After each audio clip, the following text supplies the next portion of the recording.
literally sticking your hand down a badger hole. And I don't have any thrill of, ooh, there might be a conflict in a 1776 physically. Only anyone who studied history would never want that.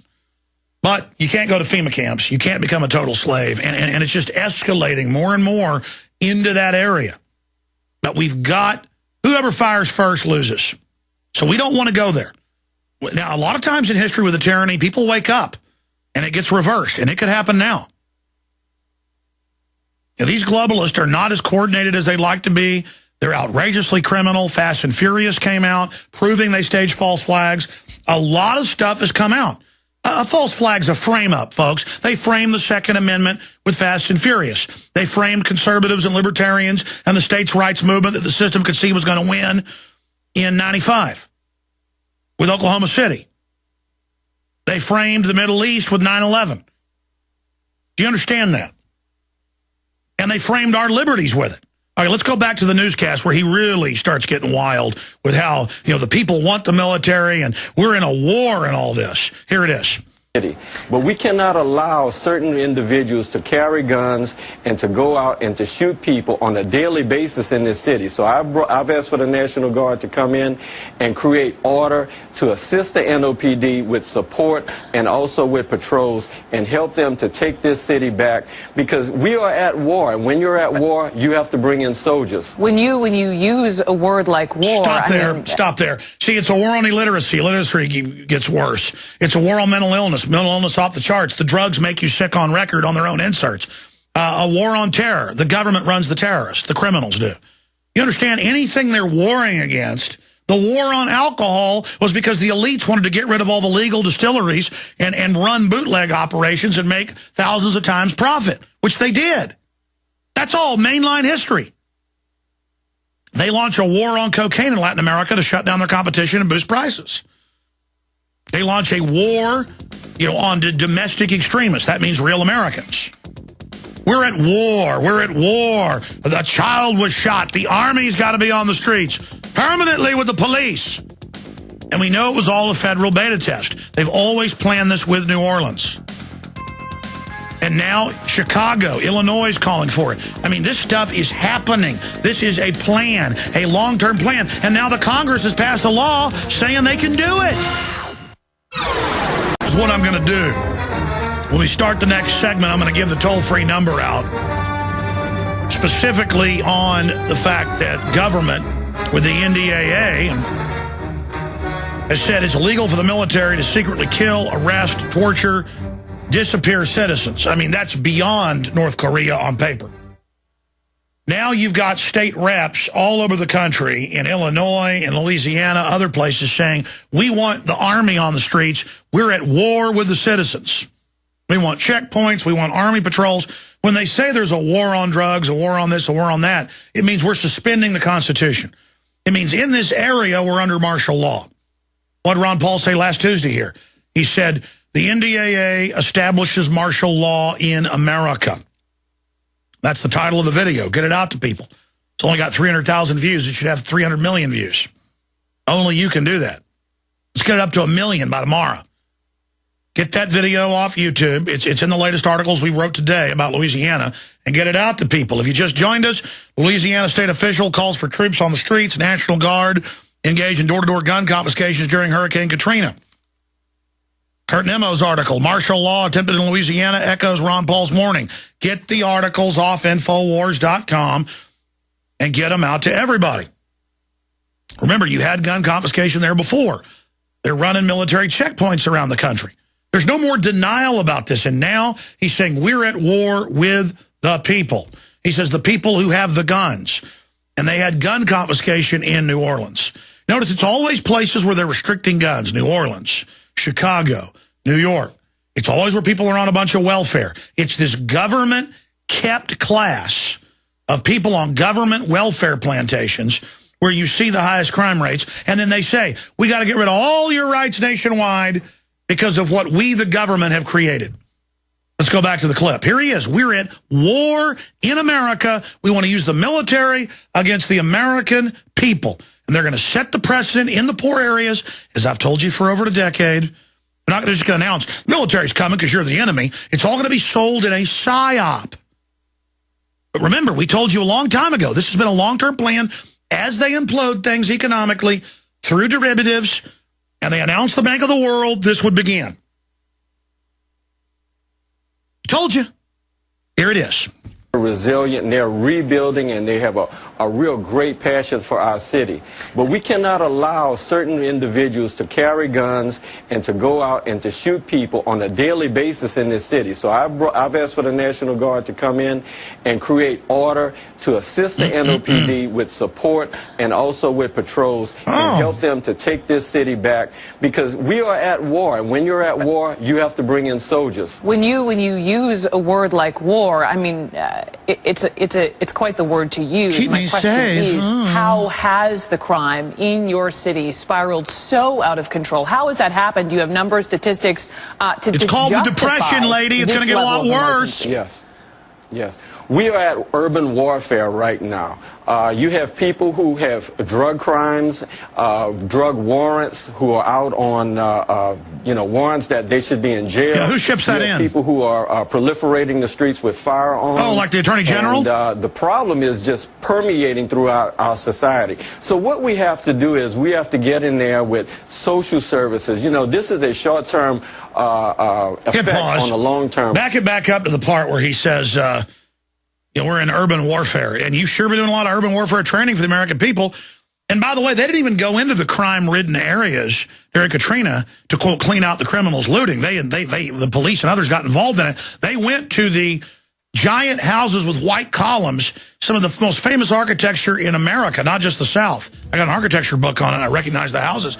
We're talking some houses that are worth like $15 million, went in and blew safe doors off and stole the guns. And a lot of the folks that stayed had generators. They're like, we're fine, we're here.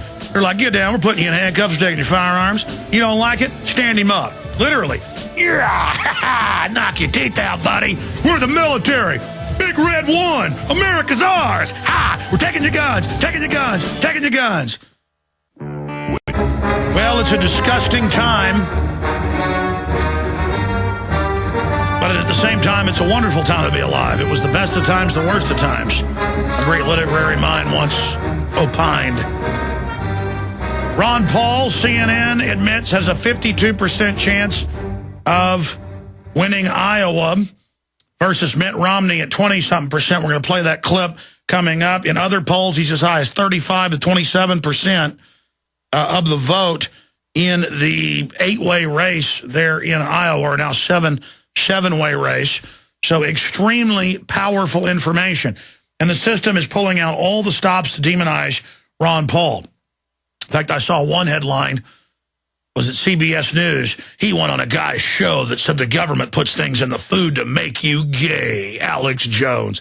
That's like one of their favorite talking points at a think tank, what George Soros' group 2 years ago picked up on and went wild with. And I really want to thank them for all the publicity. They probably had over 100 fake liberaloid blogs attack me in some mainstream news for it. And, of course, all I was doing was reading BBC and Reuters about bisexual fish and frogs because of all the chemical runoff in the water and the gender bending in males with the estrogen mimickers of bisphenol A and other things. And then I pulled up some university reports from the 60s where they proposed putting the chemicals in the food chain so that people wouldn't have children. And then it also increases women's breast cancer. That was the second part of my report. We have the highest in the world, Europe after us, because bisphenol A makes girls go into puberty earlier, produces a lot more of the toxins that precipitate out in the breast and bioaccumulate and cause breast cancer. I was trying to warn women out there about bisphenol A that's in most printer ink and that's in the receipts you print. And I had all the articles, but the system, wants to make it how I'm bashing gay people. See, it's like that Ron Paul, why, of tens of thousands of newsletters, 14 published at one time alone with a lot of guest writers. There was a few things in there saying Martin Luther King was a communist and stuff like that. Oh, it's just horrible. He hated black people. That's why the actual articles he wrote in like 1988 was, as a medical doctor, was about HIV being a race-specific bioweapon to kill black people. Because, he hates black people so much he wants to warn them. So that's the type of stuff that we're dealing with here. But if you just joined us, the top stories are at Infowars.com and Prisonplanet.com. We'll put those back on screen for Prisonplanet.tv viewers. Radio listeners, go there now. And again, I'm going to have Kurt and Paul also add some other news here. Because, you know, if you don't see it all, then it doesn't give you the big picture, obviously. We have Marine Corps checkpoints, Army checkpoints, TSA checkpoints all over the country, from California to Tennessee, from Florida to Maine. We've got door-to-door knock-and talks about taking guns. And we've got the Illinois governor calling for the military on the streets. Again, this is all in areas where they have massive gun enforcement. The public has basically been disarmed. The cities where a lot of this is happening have incredible attacks on the Second Amendment. All of that is happening. So if you go to Infowars.com, martial law attempt in Louisiana echoes Ron Paul's warning. Louisiana state officials called for troops on the streets. And I was just playing the state rep, and there's a bunch of them, a coalition, calling for them to boost morale and patrol the streets and wage war on the citizenry, basically. On the criminals, that he said, the people that are shipping drugs in and guns. There are people shipping guns in. You mean like Eric Holder? Think of this. As society collapses, they're saying only the Army can restore order. Only federal troops. And the National Guard was federalized years ago. By the way, do you need me to play the clips again? I'm going to do it tonight on the Nightly News, but I might do it later. We can dig them back up. All the guns will be taken. No one will be allowed to be armed. Remember that quote by the New Orleans police chief as a puppet for the FEMA? Or ABC News, the military, the regular army, goes house to house. Bang, bang, bang. Door to door. Confiscating weapons. And it shows citizens in handcuffs in rich areas even. The point is, there was nothing going on there. Having their guns taken, their gun safes busted open. Being ordered at gunpoint by the military. This is on the news, to open their gun safes so the military could take them and give them to the ATF in the backs of big flatback trucks.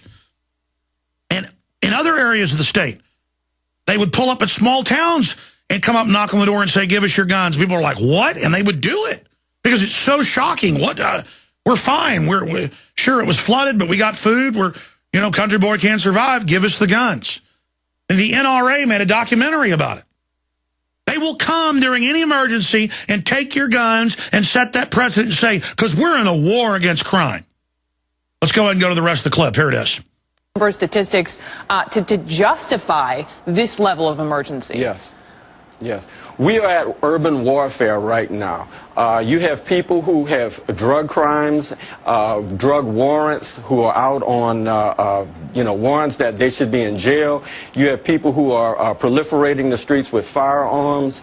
And the problem is just permeating throughout our society. So what we have to do is we have to get in there with social services. You know, this is a short-term effect on a long-term problem. We have to rebuild our schools and have better schools and good schools. But what's going on is certain people are going out and they're creating a problem within our society, and they're just, it's a negative environment upon every of the positive things. Who is creating the problem in our society? Who made these drugs illegal? Cocaine, heroin, you could buy at any drugstore until the 1930s. Over the counter. Kids drank Coca-Cola with cocaine in it. A small amount. I'm not saying that's good. That's why it's called Coke. Not a conspiracy theory, folks. I know some people are new listeners and don't know anything, but that's a fact. Dr. Pepper, all of it had cocaine in it. But they had the pure stuff there. And you look at the statistics, maybe a third on average the drug users we have today. And you know what? It was dirt cheap. People sure weren't robbing liquor stores to get their fix. But they made it illegal. The price goes up. Now people got to rob, and it's a tax paid to the bankers